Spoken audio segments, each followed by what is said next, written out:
Halo minasan, balik lagi di channel Tao-chan, di mana kita akan membahas manga dan anime populer. Tapi sebelum itu, silakan minasan klik tombol subscribe dan nyalakan lonceng notifikasi agar minasan tidak ketinggalan info terbaru dari Sensei. Bila sudah, mari kita berangkat dan tancap gas!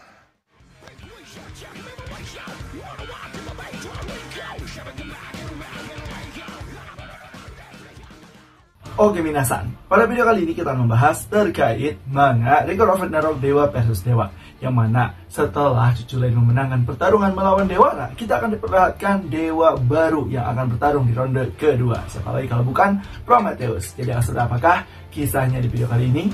So tanpa basa-basi lagi minasan, langsung kita gas ke pembahasannya. Chapter dibuka dengan diperlihatkan, yaitu di mana kita bisa melihat bahwa Dewara telah dikalahkan oleh Cuculain.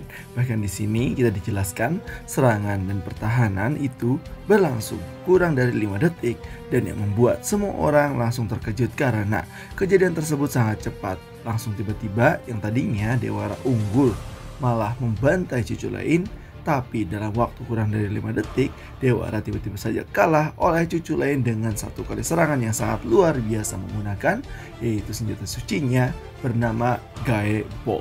Kemudian kita bisa melihat orang-orang yang begitu sangat terkaget karena Dewara kalah. Bahkan di sini wasit pun langsung mengatakan, selain penonton yang terkuat, hoi apa yang terjadi? Aku sama sekali tak mengerti kejadiannya, sangat cepat sampai aku tak tahu apa yang terjadi.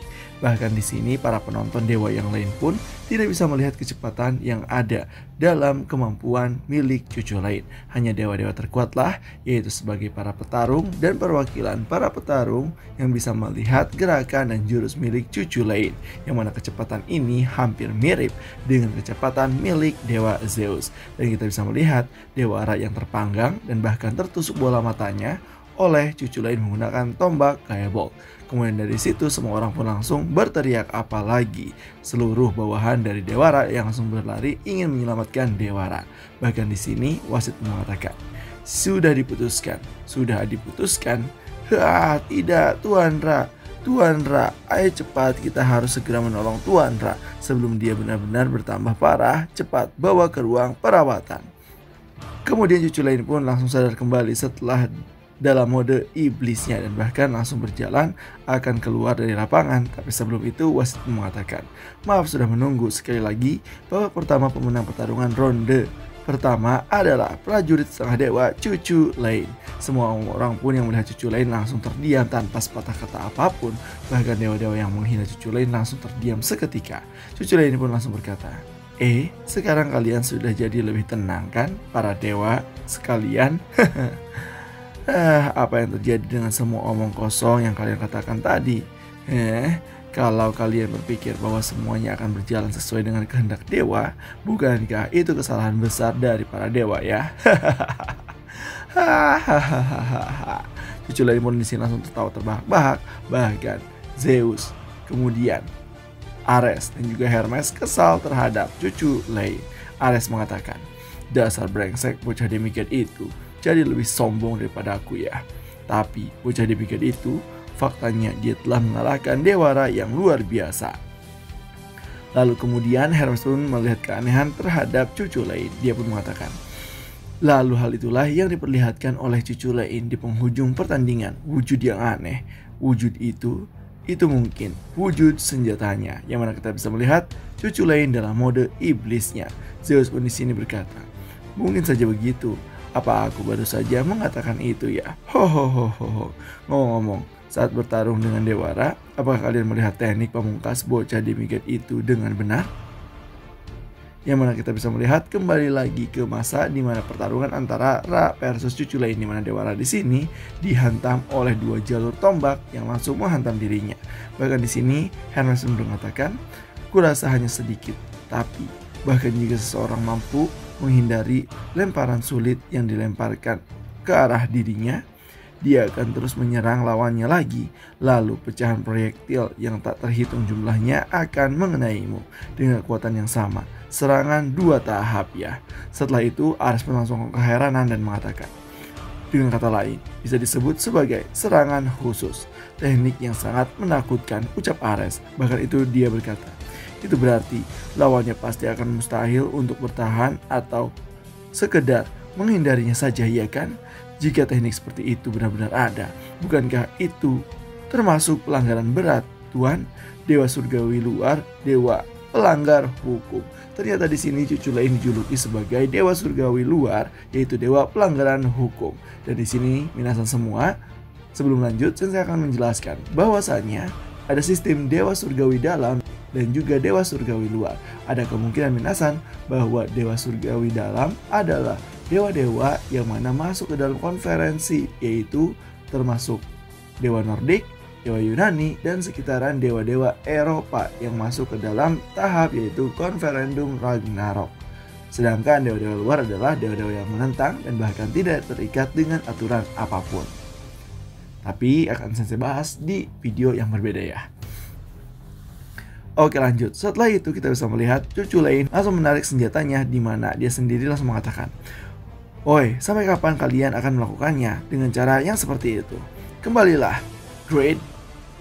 Tombaknya pun langsung kembali, bahkan semua orang mengatakan, "Hoto, apa yang terjadi? Hah?" Senjata yang dilemparkan cucu lain sampai berkeping-keping itu, bagaimana dia bisa memanggilnya kembali? Yang nampaknya mereka terkaget karena senjatanya bisa patuh dan nurut, seperti senjatanya memiliki jiwa, seperti senjata milik Dewa Hades. Bahkan di sini dia mengatakan, "Hah, ini bentuk aslinya, kembali lagi seperti semula, apa-apaan itu?" Kemudian dari situ wasit mengatakan, cucu lain pergi dengan senyum tak kenal takut di wajahnya. Masih banyak misteri dengan demigod yang satu ini. Dan di podium penonton, tidak ada tepuk tangan penonton atas kemenangan milik cucu lain. Dan bahkan di sini kita bisa melihat Dewara ternyata masih hidup. Dia hanya kritis saja setelah melawan cucu lain.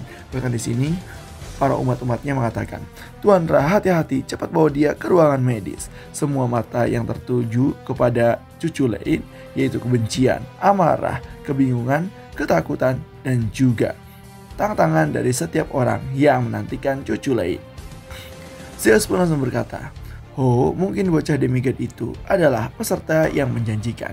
Kemudian setelah itu, setelah cucu lain masuk ke ruang tunggu, cucu lain langsung tergeletak karena tidak berdaya, sudah kelelahan melawan Dewara. Bahkan dewa-dewa yang lain pun di sini yang di podium masih belum move on terhadap pertarungan pertama. Dia mengatakan, apa maksud semua ini? Apa dewa itu terkoyak hanya setelah satu serangan saja? Itu tidak mungkin. Meski dia hanya demigod, yang bertarung di sana tetaplah dewa dan dewa, iya kan? Kemudian wasit pun di sini memberitahukan, pemberitahuan dari pihak manajemen kepada semua yang hadir di sini. Kami akan memerlukan waktu untuk perbaikan arena. Harap tunggu sedikit lebih lama sampai pertarungan kedua dimulai. Lalu Byakuya berkata, Yari, pertarungan ini cukup mencengangkan ya sejak pertarungan pertama. Ya, meski aku agak kasihan kepada Rasi.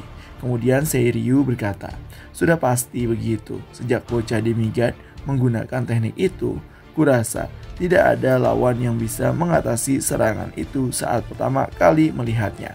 Kemudian Genbu, yaitu kura-kura ular, mengatakan, apa itu yang disebut sebagai first time kill?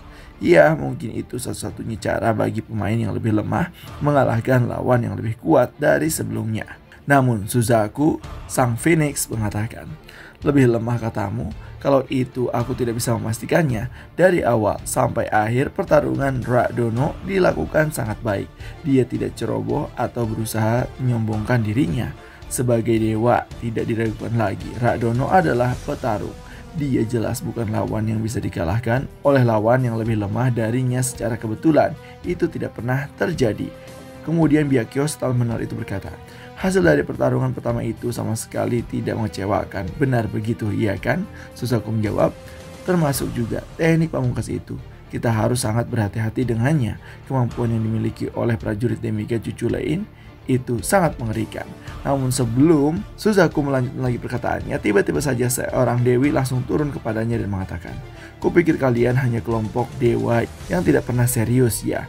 Aku senang saat tahu ada beberapa dari kalian yang benar-benar mengerti. Oh, ini suatu kehormatan bagiku. Aku tak percaya kau datang jauh-jauh untuk mengobrol denganku. Apa yang kau inginkan dariku, Morrigan? Yaitu Morrigan, sang dewi perang dari mitologi Celtic. Kemudian di sini Morrigan mengatakan kepada Suzaku, "Jangan terlalu sombong, aku tak butuh apa-apa denganmu. Aku tidak suka dengan pria yang pandai bicara omong kosong sepertimu. Tapi kupikir untuk mencobanya sekali, aku sampai tak percaya kau terpilih menjadi peserta. Kurasa aku harus menunda untuk menghajarmu sekarang." Byakuya pun yang merasakan aura jahat milik Dewi Perang mitologi Celtic, dia mengatakan, "Dewi ini, Dewi Perang terkuat Morrigan ya. Aku pernah mendengar rumornya. Hanya dengan berada di dekatnya saja, aku bisa merasakan tekanan yang luar biasa beratnya." Kemudian Suzaku dengan santai mengatakan, Kau, benar, aku minta maaf. Memang benar, sepertinya aku sudah berkomentar terlalu banyak. Dari sudut pandangmu sebagai rekan senegara cucu Lein, mungkin rasanya aku kurang pantas mengatakan hal itu. Namun di sini setelah mendengar itu, Dewi Morrigan malah langsung tertawa terbahak-bahak dan mengatakan, rekan senegara katamu, lucu juga kau itu ya. Hei, orang yang paling ingin membunuh bocah demigod itu adalah aku tahu. Karena aku sedikit berhutang pada bocah itu. Yang mana seperti yang kita ketahui bahwa cucu Lein dan juga Dewi Morrigan merupakan musuh bebuyutan semasa hidup mereka, di mana Dewi Morrigan tidak bisa mengalahkan cucu Lein dan hanya bisa mengalahkan cucu Lein dengan akal muslihatnya dan menusuk dari belakang. Dan dari situ cucu Lein juga berhasil mengalahkan Dewi Morrigan, yang mana di masa lalu itu merupakan masa lalu yang kelam, permusuhan antara Dewi Morrigan dan juga cucu Lein. Kemudian setelah mendengar hal tersebut, Suzaku pun mengatakan, "Kurasa memang begitu, sepertinya kau akan terus menang di pertarungan di masa depan nanti." Lalu Dewi Morrigan pun langsung membalas, dasar pria cerewet. Kalau dia menang, aku akan membunuhnya. Meski dia kalah, aku tetap akan membunuhnya. Itu saja dariku sih." Benar juga. Satu hal lagi, akan kuberitahu suatu hal padamu. Gaebold, itu adalah nama teknik pamungkas bocah itu, di mana Dewi Morrigan langsung memberitahukan teknik terakhir milik cucu Lein. Kemudian dia pun mengatakan lagi, selama tidak ada yang sebanding dengannya, bocah itu akan merampas kemenangan dari tangan kita. Setelah itu kita diperlihatkan ruangan di mana yaitu cucu Lein dirawat. Bahkan di sini cucu Lein pun langsung terbangun dari tidurnya. Dia pun mengatakan, "Di mana ini?" Lalu tiba-tiba saja seorang pria langsung berkata, kau sudah sadar rupanya ya." Yang ternyata cucu Lein bukannya dibawa ke ruang medis, melainkan dibawa ke ruangan suatu tempat. Cucu Lein pun langsung melemparkan ranjangnya kepada orang tersebut. Dan bahkan dia mengatakan, kau punya kemampuan pertahanan tubuh yang luar biasa ya cucu Lein." Kemudian cucu Lein mengatakan, "Apa yang kau? Kau ya Prometheus," ucap cucu Lein. Kemudian dari situ Prometheus mengatakan, "Akulah yang pertama di surgawi ini, yang disebut sebagai dewa surgawi luar. Akulah dewa yang akan membalas dendam kepada para dewa lainnya, dewa-dewa brengsek itu." Yang nampaknya di sini Prometheus bekerja sama dengan cucu Lein untuk bertarung melawan dewa-dewa dalam seperti dewa Zeus, dewa Nordik, dan bahkan dewa yang lainnya. Yang mana akan ada kerjasama di antara dewa versus dewa juga akan ada pertarungan, yaitu antara dewa luar dan juga dewa dalam. Dan panel pun selesai dengan diakhiri, yaitu kedatangan dewa surgawi luar pertama, yaitu Prometheus dari Yunani, yaitu seorang Titan yang diasingkan oleh dewa Zeus. Dan panel pun selesai. Nah, itulah minasan terkait pembahasan manga Record of Ragnarok Dewa versus Dewa. Jadi gimana yang minasan terkait pembahasan kali ini? Yang juga heran nih, apa perbedaan antara dewa surgawi luar dan juga dewa surgawi dalam? Kemudian minasan, apakah di Record of Ragnarok Dewa versus Dewa ini dewa-dewanya akan mati terbunuh atau tidak? Akan saya bahas di video selanjutnya. Jadi gimana nih menurut minasan terkait pembahasan kali ini? Silahkan isi di kolom komentar ya. Dan jangan lupa untuk like, komen, dan subscribe. So tetap saksikan di channel Taochan agar minasan tidak ketinggalan informasi terbaru dari Sensei. Sekian dari Sensei, and bye-bye.